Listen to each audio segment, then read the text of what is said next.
गयो सोवती छोड़।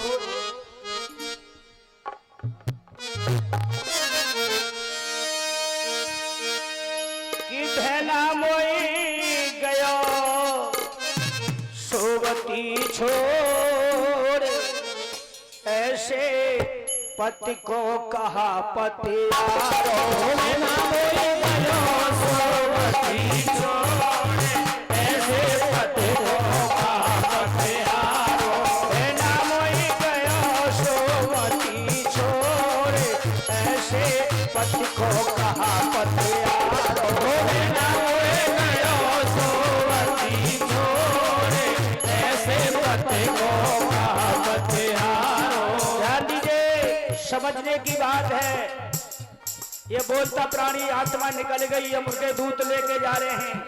ये नारी भड़क रही है, तड़फड़ा रही है, कहती है ऐसे पति को का भरोसा जो बिन कहीं चलो गए, सोमती छोड़ गए हो।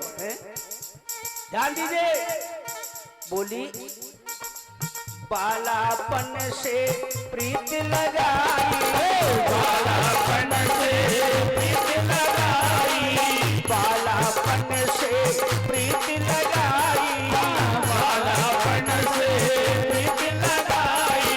और मलमल साबुन से मैं नहाई, मलमल साबुन से मैं नहाई। और कबहू न पति सो भई लड़ाई, कबहू न पति सो भई लड़ाई। जिया सोयो सादरा ऐसे पति को कहा पतियारो, धैला मोई गयो सोवती छोड़। ऐसे पति को कहा पतियारो।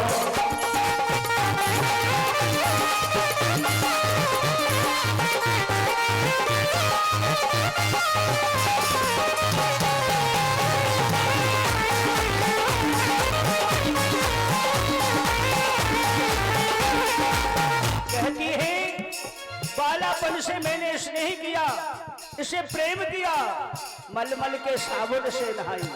लेकिन बहना ये कैसा निर्मोही है गयो, चादरा ओढ़ के सो गयो हैं?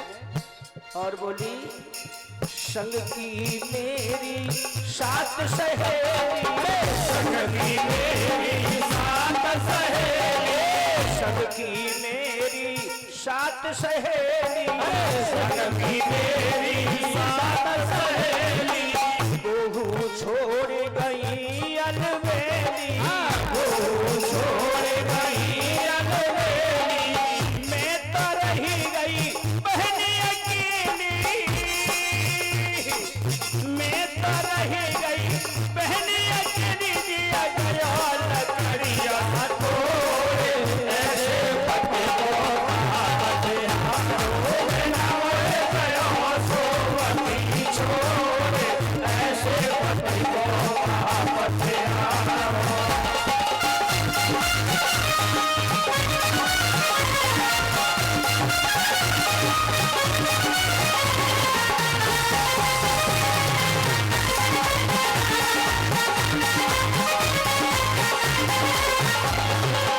और कहा, ध्यान दीजिए, कि रंग महल के 10 दरवाजे, रंग महल के 10 दरवाजे, रंग महल के 10 दरवाजे, रंग महल के 10 दरवाजे। बामे लगी रहे बजुर ताले, बामे लगी रहे बजुर ताले।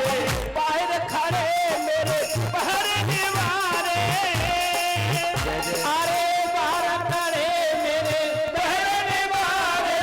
यो जंगला तोड़े, ऐसे पति को कहा पतियारो, धैला मोई गयो सोवती छोड़। ऐसे पति को कहा पतियारो।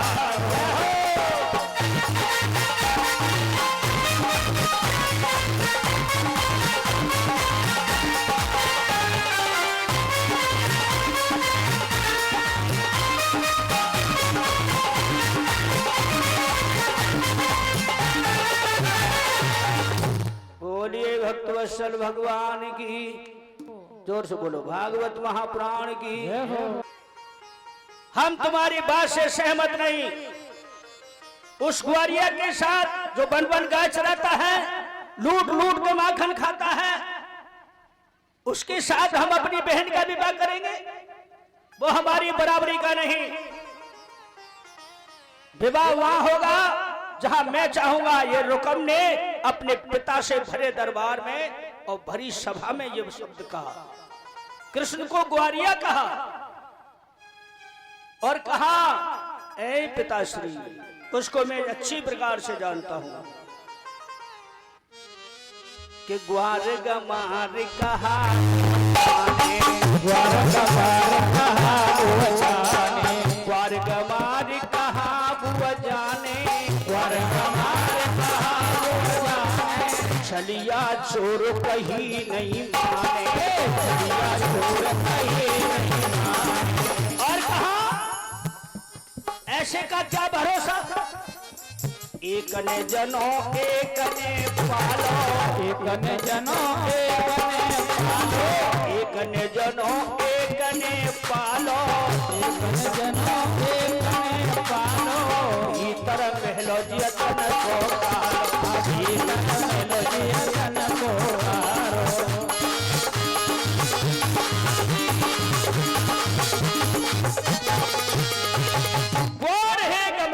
छलिया है, चोर है, भीतर मेलो है, तन को कालो है। ऐसे के साथ ना ना ना ना ना हम अपनी बहन का विवाह नहीं करेंगे।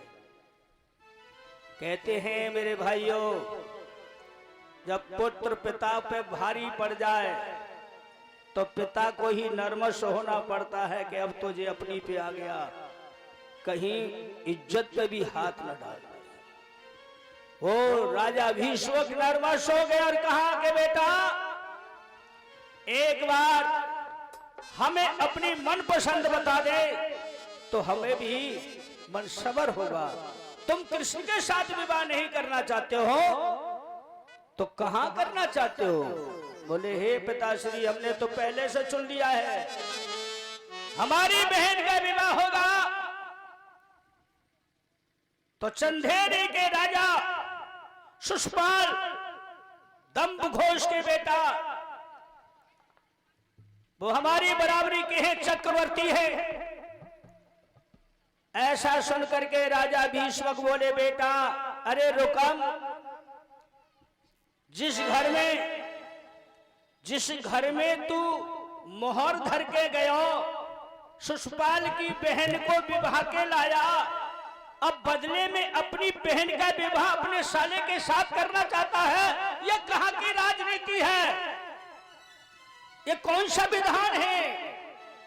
बोले, कुछ भी हो पिताजी, वो हमारी बराबरी का है। श्री सुखदेव जी कहते हैं, हे राजन परिषद, ये शिशुपाल और भगवान कृष्ण कोई अलग नहीं थे। ये शिशुपाल जो था, खास उनकी बुआ को छोड़ा हो, शरत सर्वा का, कृष्ण की बुआ थी। ये मामा फूफी के थे। लेकिन इधर जो शिशुपाल है, वो बैकुंठ का दरबारी विजय है, जिसे शरत कुमार जी का श्राप लगा है। ये 2 जन्म में एक साथ पैदा हुए, तीसरे में अलग अलग हो गए। वैसे तो सुना चुका हूं, फिर भी मैं सुना रहा हूं। कोई बात ऐसी पड़ जाती है, याद ना रहे, ध्यान दीजिए मेरे बड़े बूढ़े हो, मेरी माता बहनों। पहले जन्म में ये माता दिति के गर्भ से हिरण्याकश्यप कश्यप बने।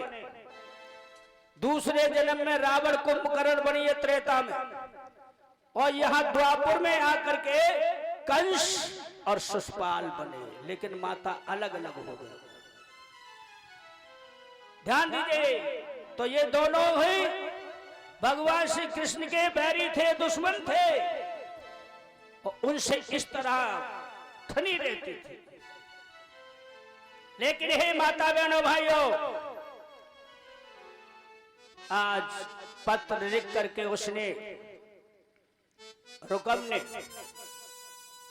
और शिशुपाल के लिए भेज दिया है। और उसमें यह भी लिख दिया है कि मैं तो चाहता हूं तुम्हारे साथ मेरी बहन का विवाह हो, लेकिन मेरा परिवार चाहता है कि कृष्ण के साथ विवाह हो। इसलिए आप सुंदर सा मुहूर्त देख करके और शीघ्र बारात लेके आ जाओ, हम तुम्हें खेत लगुन दे देंगे और हम अपनी बहन का विवाह तुम्हारे साथ संपन्न कर देंगे। हो सकता है द्वारका से कृष्ण भी आए। ऐसा पत्र रुकम ने लिख करके भेज दिया है। ध्यान दीजिए हे माता बहनों भाइयों, जब पत्र रुकम के शिशुपाल के पास पहुंचा, उस पत्र को बांच करके बड़ा प्रसन्न है, बहुत खुश हुआ और उस पत्र को बांच करके मंद मंद मुस्कुरा रहा था। मैया बगल में खड़ी इधर देख रही थी, तो वो कहता है वाह, अब ये मौका अच्छा है, यदि कृष्ण वहां आया कुंडलपुर तो मैं गिन गिन के बदला उससे लूंगा। इतना मारूंगा कि मार मार करके द्वारका उसे भेजूंगा।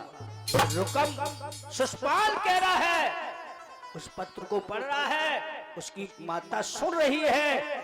अरे बाकी माता को खास भतीजे तो कृष्ण थे। अब वो बोली बेटा ये क्या है? बोले ये मेरे लिए पत्र आया है कुंडलपुर से, इसलिए हे माता अब तुम देर मत करो, मुझे वरना बना दो, दूल्हा बना दो। बोले बेटा ये कैसी तेरी बारात, कैसा दूल्हा? ये तो हमें काहुए मालूम ही ना पड़ी। बोले हाँ माता, तू तो जानती है वो कृष्ण मेरा बैरी है।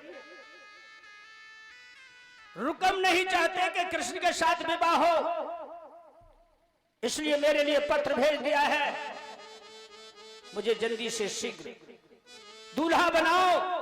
मैंने तो खबर भी भिजवा दी अपने मित्रों के पास जो बाराती बन के आ रहे होंगे, लेकिन गौर कीजिए मैया को एक गुप्त बात मालूम थी, केवल मैया जानती थी और उनके पिता जानते थे, ये शिशुपाल को नहीं मालूम था। कौन सी बात गुप्त थी? जब ये पैदा हुआ था ना शिशुपाल, बड़े बूढ़े हो, पैदा होते समय इसके 4 भुजाएं थी, 4। पैदा होते समय इसके 4 भुजा थी। राजा दम्भघोष को मालूम हुआ कि हमारा पुत्र अवतारी है, कोई 4 भुजा है इसके। बड़े प्रसन्न हुए, ब्राह्मणों को याचकों को बुलाया, उसका नाम संस्कार कराया, भाग्य विवश पूछा, तब कहा महाराज ये तुम्हारा बालक बड़ा प्रतापी होगा, बड़ा ताकतवर होगा, सुनेगा सबकी और करेगा मन की, और जिसकी दृष्टि पड़ने से इसकी 2 भुजा गायब हो जाए वही इसका काल होगा। बोलिए भक्तवत्सल भगवान की जय हो। एक दिन शिशुपाल को गोद लेकर के अपने भैया वसुदेव से मिलने के लिए आई थी कौन? श्रुतस्रुवा। शिशुपाल गोद में था, भगवान कृष्ण छोटे थे, यमुना किनारे होकर गुजर के जा रही थी। वो तो भगवान थे, उन्हें मालूम था, झट से उस मार्ग में प्रकट हो गए और कहा बुआ जी रथ को रुकवाओ। अरे लाला तू कौन है?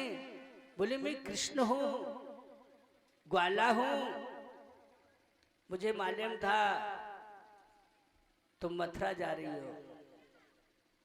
अब कृष्ण का नाम सुना तो बुआ जी खुशी से फूली नहीं समाई, रथ से नीचे उतर पड़ी और कदम के नीचे बैठ गई। आजा बेटा आ बैठ। अरे मेरे लाला तू कितना सुंदर है। भगवान कृष्ण ने देखा शिशुपाल को, गोद में लेटा है, शिशुपाल को कृष्ण ने देखा और शिशुपाल ने कृष्ण को देखा। दोनों की निगाह मिली, 2 भुजा गायब हो गई। माता ने टटोल के देखा कि मेरे बेटा के कृष्ण की निगाह पड़ते ही 2 भुजा गायब हो गई, इसका मतलब मेरे पुत्र का काल कृष्ण है। तो कहा हे कृष्ण मैं तुमसे कुछ बात अकेले में करना चाहती। बोले हाँ हाँ बुआ, यहाँ कोई नहीं है, यहाँ तो केवल कदम की वृक्ष है, ये यमुना बह रही है और सिर्फ मैं हूं कि तुम्हारा पुत्र गोद में पड़ा है, ये है। बोलो बेटा, मैं कुछ कहना चाहती हूँ। भगवान बोले मैं समझ गया तुम जो कहना चाहती हो मैं समझ गया। जब तुमने मुझे पहचान लिया कि मैं तुम्हारे पुत्र का काल हूं, तो हे बुआ मैं तुम्हें वचन भी देता हूं, इसके 100 अपराध क्षमा करूंगा और 100 से एक भी ऊपर निकल गया फिर इसको जीवित नहीं छोड़ूंगा।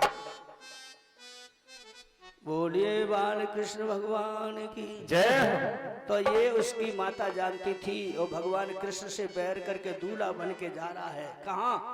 कुंडलपुर। कौन? शिशुपाल। माता ने बहुत रोका, बेटा मान जा, तू मत जावे, वहां मेरा भतीजो आवे। नहीं, तू कैसी माता है?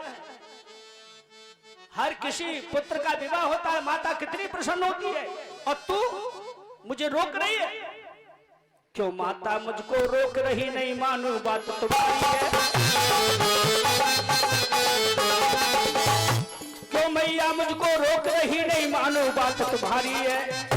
मैं कुंडलपुर को जावे वो ब्याहन को मेरे नारी है।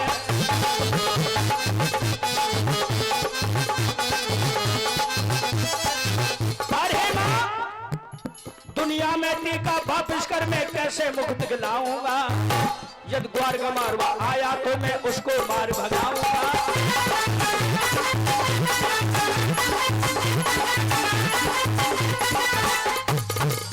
इतना शब्द जब सुना उसकी माता ने, माता की आंखों में आंसू आ गए। वो जानती है कि ये काल के गाल में जा रहा है।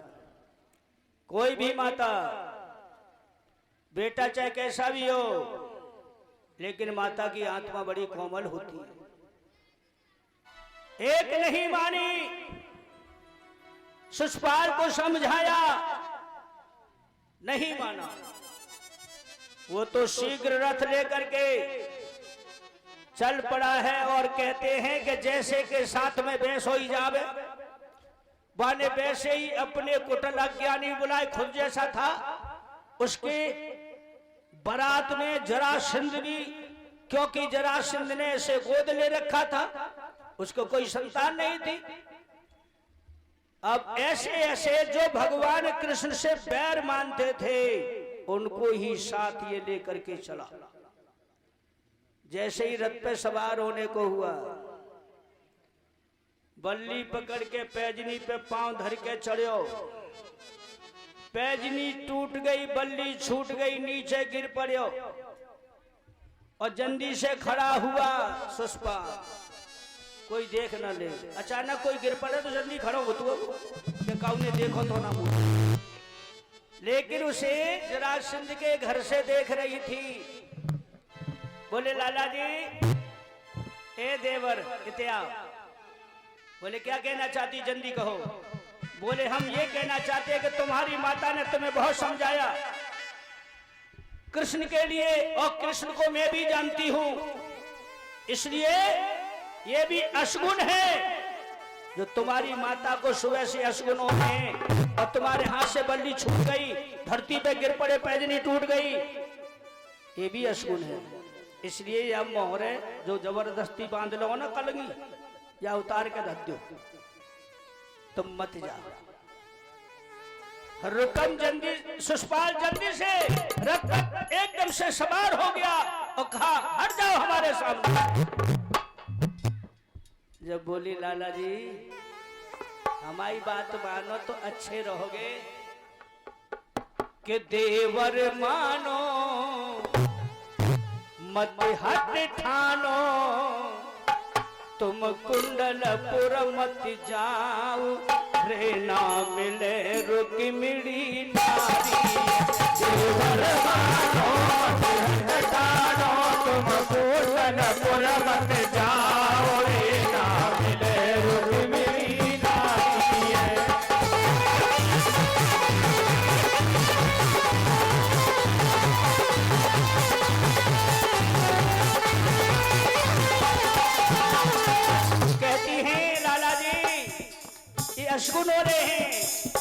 ऊपर नजर उठाओ और देखो सामने कागा बोल रहे सरी ऊपर, अरे कुत्ता का निहिलावे।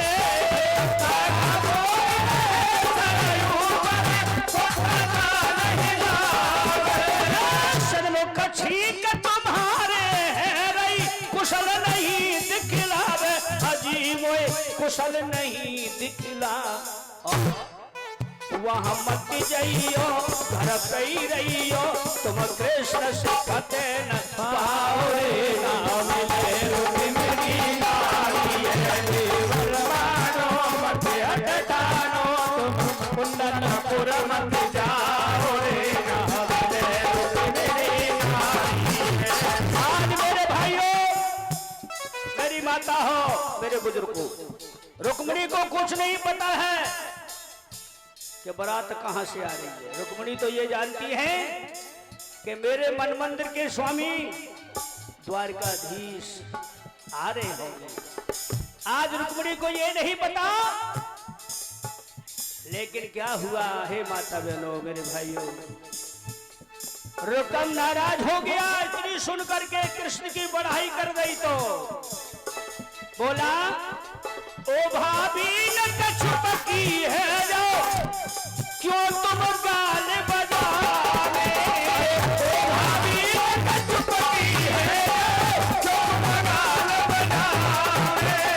सज को चोर सखी सब मारे, कहा मोते लड़ पावे। अजीबो कहा मुँह से लड़ पावे। जो आवे गो मिट जावे गो, मैं तो देंगो कसकन कार रे। नाम ले रुक्मिणी नारी है देवर मानो, मत हटानो तुम कुंदनपुर मत जाओ रे। नाम ले रुक्मिणी नारी है। किसी की भी नहीं मानी, अपनी जिद करके बारात को लेकर के चल पड़ा। सुसपाल अगारी बढ़ गो है धीरे धीरे। सुसपाल अगारी बढ़ गो है धीरे धीरे। ले बारात कुंडलपुर जाए रहो है धीरे धीरे। बारात कुंडलपुर जाए रहो है धीरे धीरे।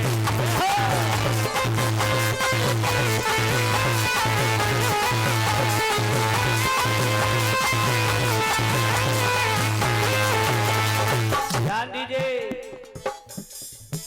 पैदल चलते 4 दिन हो गए, कुंडलपुर से यानी चंदेरी से और कुंडलपुर के लिए पैदल बारात गई। कुछ रथ गए, कुछ गज घोड़ा। चौथे दिन जाके पहुंचे। ध्यान दीजिए, पहले पैदल ही आती बारात। हाँ, अरे कुंडलपुर मेरे पे आयो, कुंडलपुर मेरे गयो आई, कुंडलपुर मेरे रुक्मिणी ने खबर सुन पाई, रुक्मिणी ने खबर सुन पाई। सिर धुन के गिरन को गुर रही है धीरे धीरे। सुसपाल अगारी बढ़ गो है धीरे धीरे।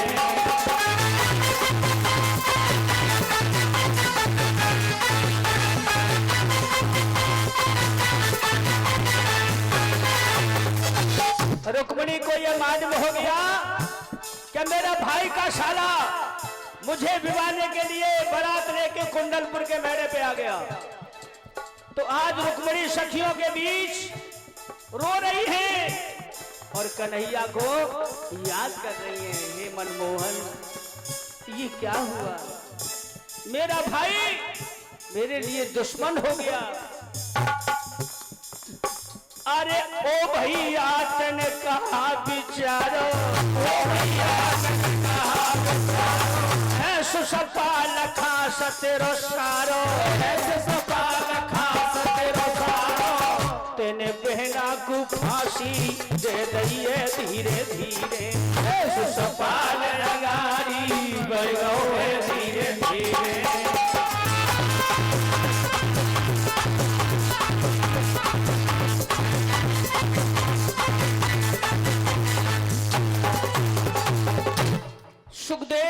देखते हैं कि इधर रुक्मिणी कमरा में बैठी सखियों के बीच रो रही है, पश्चाताप कर अपने भाई को कोस रही है। और इधर ध्यान दीजिए माताओं बहनों भाइयों, रुक्मिणी का बेहाल हो गया है और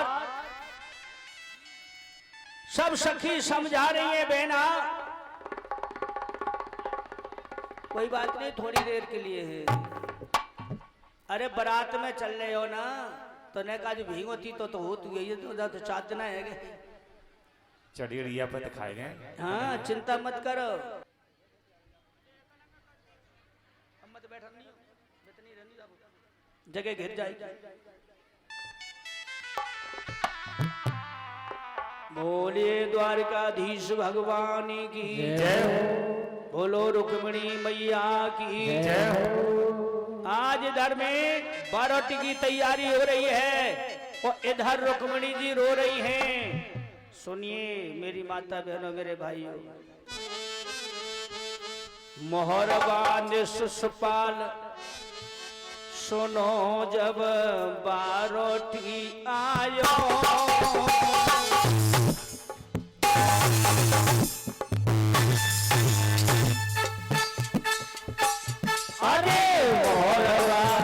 सवाल सुनो जब बाराती आयो, बेकल व्याकुल भई दिया रुक्मिणी को घबरायो। अरे बेकल व्याकुल भई दिया रुक्मिणी को घबरायो। आज रुक्मिणी का बेहाल हो गया। बोले भैया तूने क्या किया ये, अरे एक बार मुझे पूछ लिया होता। कहती हैं अरे लली जब दुखी होती भारी, अरे लली जब दुखी होते भारी, तेरा जयो सत्यानाश दुखमकु दे रही है गारी, तेरा जयो सत्यानाश दुखमकु दे रही है गारी।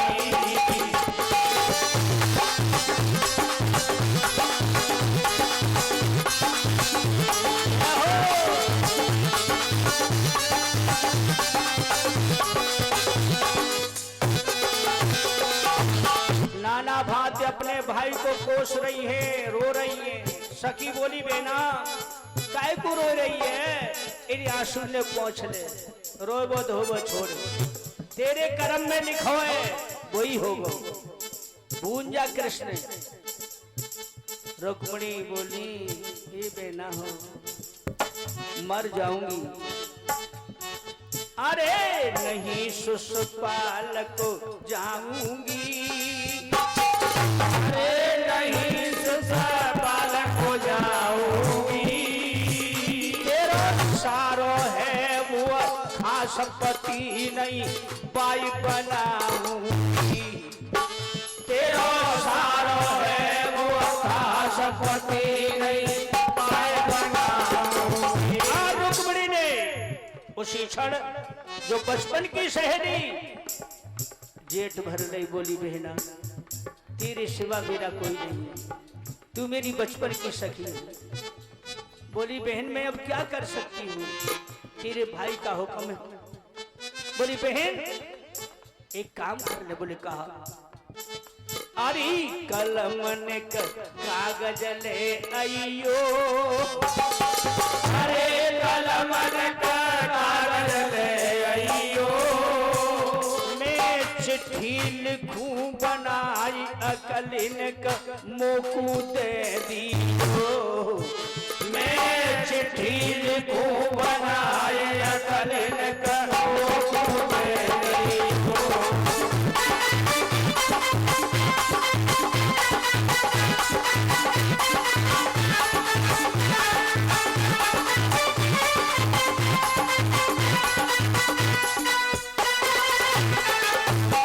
आज सखी से बोली बहन दौड़ के जाने के कलम और कागज लिया। एक सखी बोली बातें क्या करेगी, बोली चिट्ठी लिखूंगी किसके लिए, अपने स्वामी मनमंदिर के। कृष्ण के लिए। सब सखी ताली पीट के हंसने लगी, कल लो जाते बात। अब जा चिट्ठियां लिखेगी तब कोई जागा, वो भी 700 कोस, 1-2 कोस थोड़ी है। कुंडलपुर से द्वारका 700 कोस। अरे पागल मत बने, ये रोना धोना छोड़, नहा धो के तैयार हो जा। रुक्मणी बोली मर जाऊंगी, मुझसे कुछ न कहो, तू जा कागज लिया। बक बोली कलम कागज ला के दे दियो। अब रुक्मणी बोली बहन मैं तो चिट्ठी कबू काऊ को ना लिखी, कैसे लिखी जाए। बोली बा मैं श्री नाम डाल ले, और जहां को लिख रही बा को नाम लिखी, और बा नगर को नाम लिखी, फिर का अपने मन की बात लिख डाल। रुक्मणी बोली रोते रोते बहना कहूँ भूल है जाए तो वही रुकवा लियो। हाँ हाँ तू लिख लिख। आज भगवान द्वारकाधीश के लिए रुक्मणी चिट्ठी लिख रही है। मेरी माता बहनों मेरे भाइयों ध्यान से सुने सभी।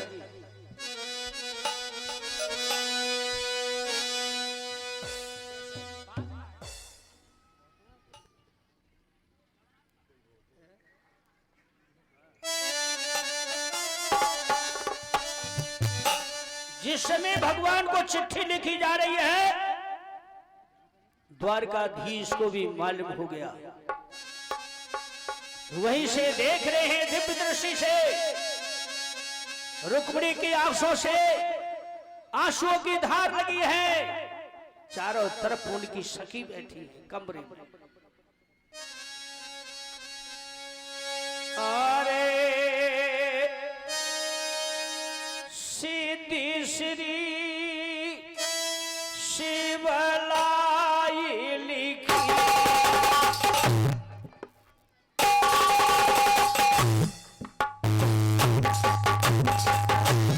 अरे सीधी श्री शिवलाई लिखी, शिवलाई लिखी, उपमा परयोगी बने तुम रहियो।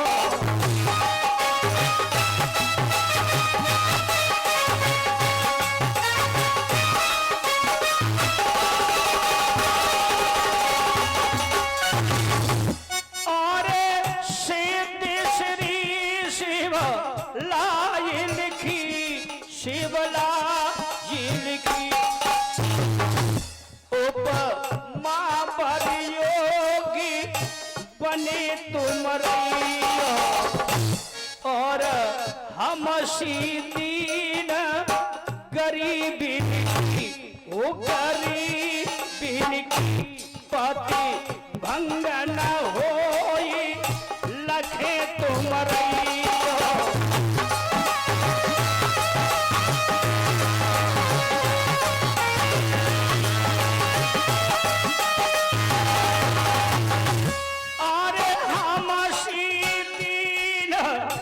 गरीबिन की हूँ गरीबिन की पति भंग न होई, लखे तुम रहियो। और हमने तो जिया पत्र लिखो, स्वामी पत्र लिखो, जाकू बाचत खेम चले तुम रहियो।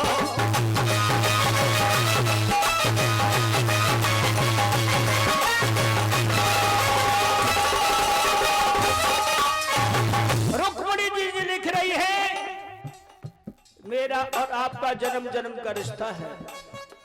आप जानते हो, मैं जानती हूं, लेकिन मेरा भाई नहीं जानता। आज मेरा भाई अपने साले के साथ मेरा विवाह करना चाहता है। हे मनमोहन, यदि आप नहीं आए तो रुक्मिणी को जिंदा नहीं पाओगे। मैं पत्र भेज रही हूं और पत्र को पढ़ते ही शीघ्र चले आना। ध्यान दीजिए माता बहनों।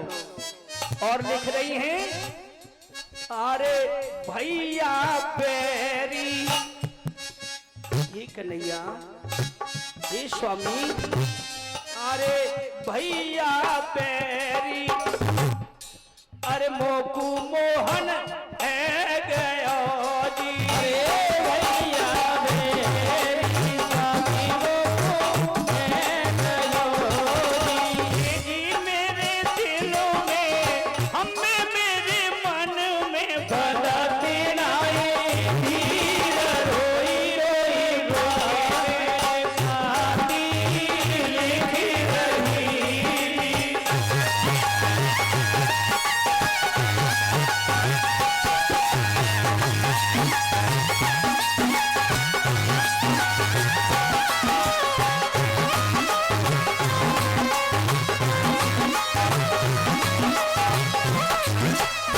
हे कन्हैया मैं मर जाऊं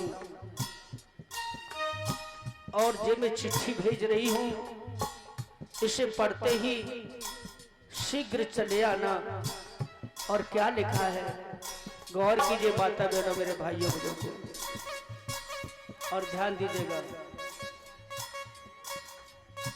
भैया बेरी मोहन मोकू है गयो जी। भैया मेरी मोहन मोकू है गयो जी। भैया बेरी मोहन मोकू है गयो जी। अरे भैया मेरी मोहन मोकू है गयो ये जी अपने साले को हमें अपने साले को रे मेरी माई रोई रोई पाती रोती रही।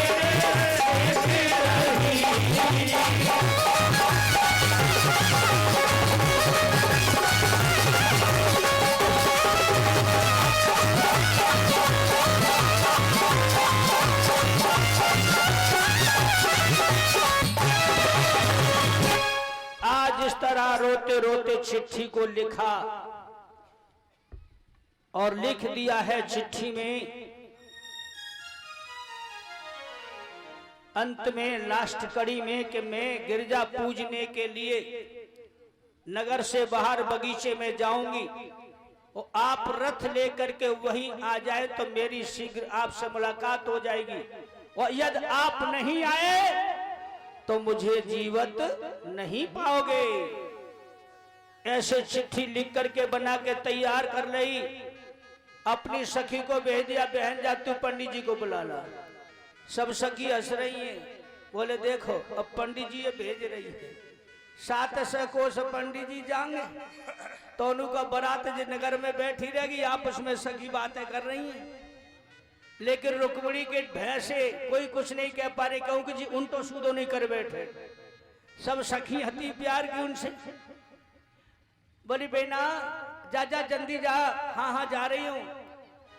रुक्मिणी बोली पंडित जी को दुका के लइयो छुपा के। एक बोली पागल है गई है, 5 हाथ को आदमी है। अरे आवेगो सबर ने मालूम पड़ेगी, कोई हींग जीरी की पुड़िया थोड़ी जेब में धर लावेगी।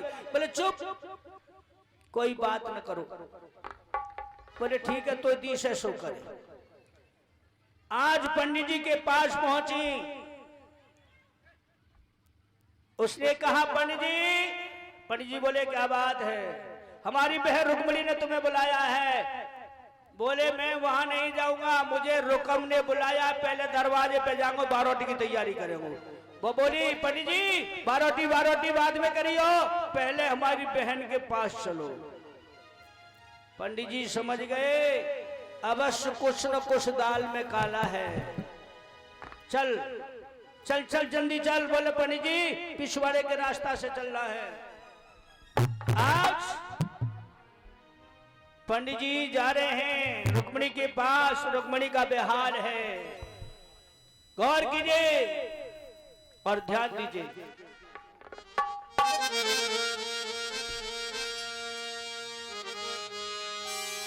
ऐसा हाल बना रखा रुक्मिणी ने कि आंसू तो आंख से बंद ही नहीं हो रहा है, चूंदर भीग गई है। के पाती लई बनाई, अरे चिठिया लई बनाई, अजी सोच रो छाए नीर बरसाती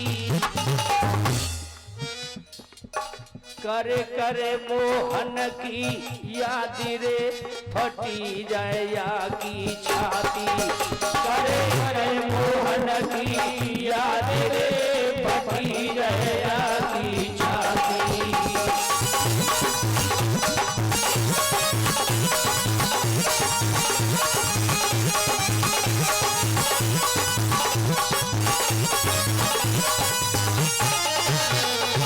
ध्यान दीजिए, जब तक क्या हुआ माताओं बहनों भाइयों, अरे पंडित लिए बुलाए, पंडित जी आ गए, अजी सोच रहा है। अरे पंडित जी से कहा, पंडित जी तुम आ गए? हाँ बेटी मैं आ गया। तू तो रो रही है, क्यों? अरे पंडित लिए बुलाए कहीं समझ आए, द्वारिका जइयो यशोदा के नंद किशोर पूजिय चिठिया देके यशोदा के नंद किशोर पूजिय चिठिया देके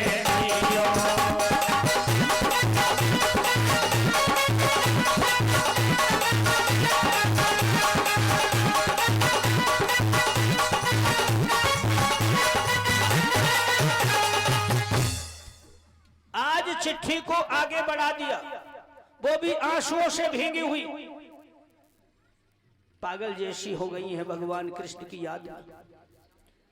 पंडित जी बोले ये क्या है? बेटी बोल। बोले पंडित जी ये चिट्ठी है, इसे लेकर के शीघ्र जल्दी चले जाओ और द्वारका जाकर के पहुंचना और यशोदा के नंद किशोर को ये चिट्ठियां दे देना और कह देना खाना खाए वहां तो पानी पिए।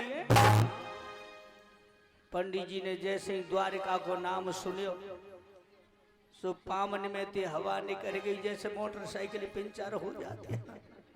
भाई 700 कोस की बात है, एक आध कोस की बात हो तो पंडित जी झेले। एकदम से बोले बेटी रुक्मणी। हाँ पंडित जी मैं कुछ कहूं? हाँ जल्दी कहो। रुक्मणी से पंडित जी बोले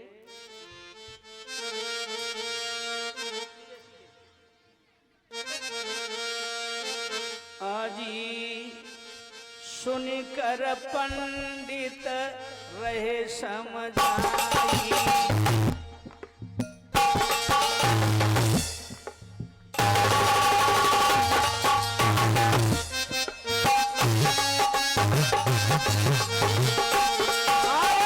सुनकर पंडित रहे समझाई। बेटी बरना गयो है द्वार पे आई,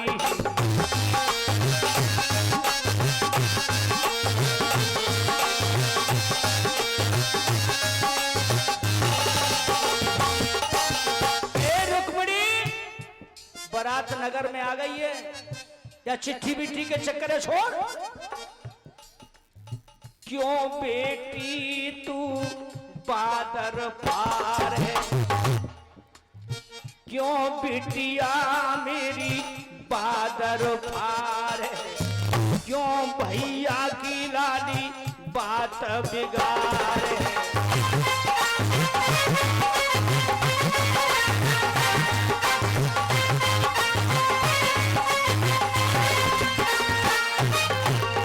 बेटी रुक्मिणी बारात नगर में आ गई है या चिट्ठी भूल जा, अपने माँ बाप की बात रख ले, भाई की बात को रख ले।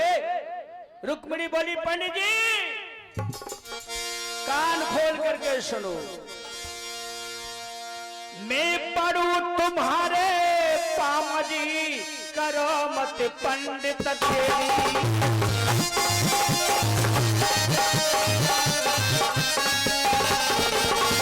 पंडित जी तुम्हें मेरी सौगंध है, लाज तुम्हारे हाथ जी बचाए दो आजू। और क्या बोली? महाराज खबर जो तुम नहीं लाओगे दे श्राप आज मर जाऊं के पंडित फिर पछताओगे।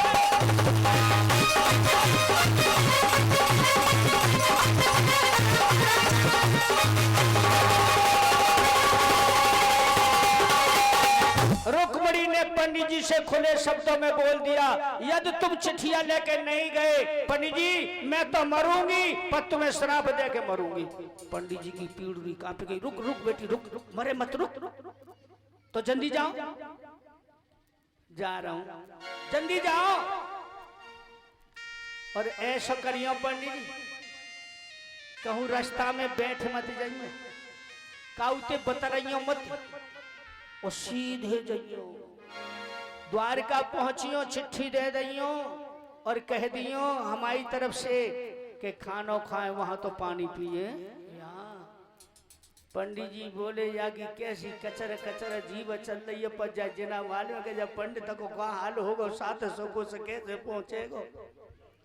पंडित जी ने मन में एक फैसला कर लो कि गयो तो मरियो, न गयो तो मरियो, क्योंकि 700 कोस जाने के महीना में पहुंचूंगा, और न गा तो जी वो श्राप दे देगी, सो जाने का हाल होगा।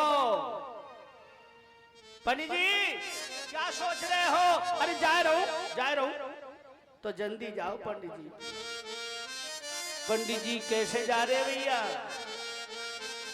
भाई 700 कोस की बात है। पंडित जी ने मन में फैसला कर लिया, जो कछु होगा सो देखो जाएगा, मैं तो यहाँ से निकल ही जाऊंगा, ब्याह होगा जैसो होता रहे।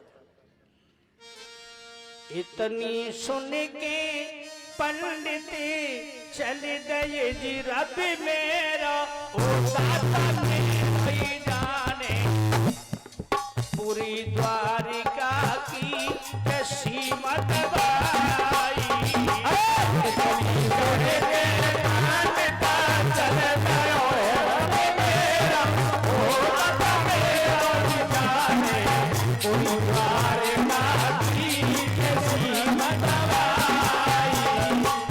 निकल गए पंडित जी, पिछवाड़े की रास्ता है, लंबे लंबे पाम गए, लेकिन कहालू भजे पंडित जी। सब दिन चले, एक नदी के किनारे शाम है गई, दुई को से निकल पाए। ध्यान दीजिए, एक रात का फैसला है, दूसरी रात भी नहीं है। सारा दिन हो गया पंडित जी को भागते भागते। एक वृक्ष के नीचे बैठ गए। क्या हुआ? चलत चलत धुज थकी गए, रब मेरा ओ दाता मेरो ही जाने, सो गए पैर पसार के तरवर माई। चलत चलत धुज थकी गए, रब मेरा ओ दाता मेरो ही जाने, सो गए पैर पसार के तरवर माई। पंडित जी 2 कोस चल के हवा लेवे के ताई वृक्ष के नीचे बैठ गए। हवा लगी ठंडी ठंडी, पंडित जी थक गए। जो ही भैया हवा लगी, पंडित जी ये नींद आ गई। पंडित जी वहीं की वहीं लुढ़क गए। बोलो वृंदावन बिहारी लाल की।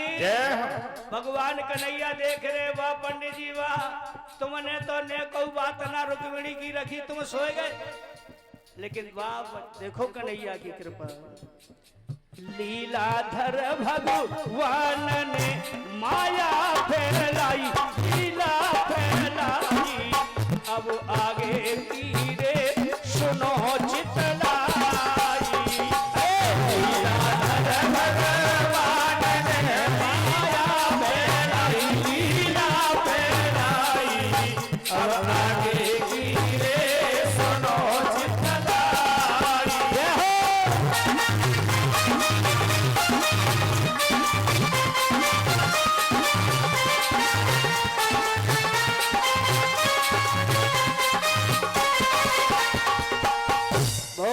दीजिए मेरी माता बहनों मेरे भाइयों।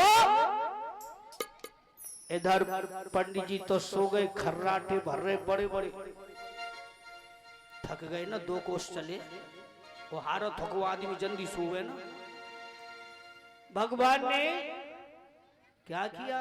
इधर रुक्मणी बेहोश हो गई, सखियां कोई हवा कर रही है, कोई हाथ ने सहरारी, कोई आहा कोई जगाने की कोशिश कर रही है, लेकिन रुक्मणी का हाल बेहाल हो रहा है। लेकिन हे माताओं बहनों भाइयों बुजुर्गों, आज इधर में भगवान ने जान दिया है कि एक ही रात है, पंडित जी तो जगे हुए ना है, खर्राटे भर रहे हैं, और जिन न जगेंगे और रात में सोए गए तो फिर क्या हो। तभी जान गए भगवान द्वारकाधीश, जान गए भगवान विप्र को ध्यान दूत पहुंचाए। दो दूत भेज दिए कि जाओ, पंडित जी को मालूम नहीं होने पाए, उठा लाओ। बोलिए द्वारकाधीश भगवान की ध्यान दीजिए। अरे जान गई भगवान विप्र को ध्यान, अरे दूत पहुंचाए। ध्वजली ने अधर उठाई रे, द्वारिका ध्वज कुलाए। ध्वजली ने अधर उठाई रे, द्वारिका ध्वज कुलाए।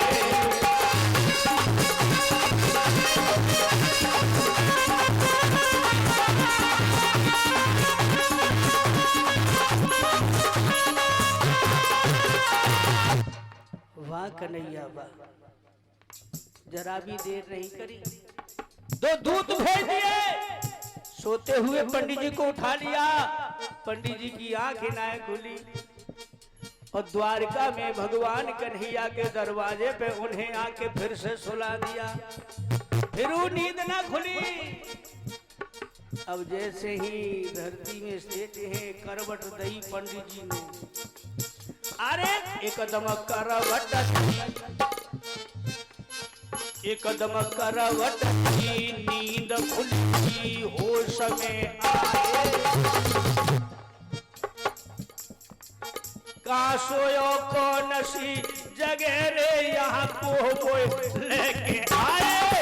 का सोयो कौन सी जगह रे, यहाँ को लेके आए।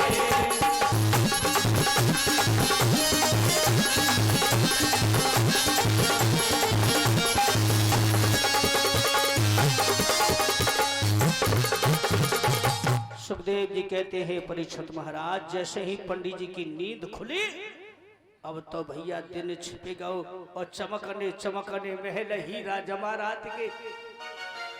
पंडित जी की तो देख के आंख में आए हाय, ऐसा उजाला भयो, मन में सोचने लगे भैया मैं तो जंगल में नदी के किनारे वृक्ष के नीचे सोयो, और जिन यहाँ कैसे आएगो, यहाँ तो माया को ढेरों लगो चारों लगो।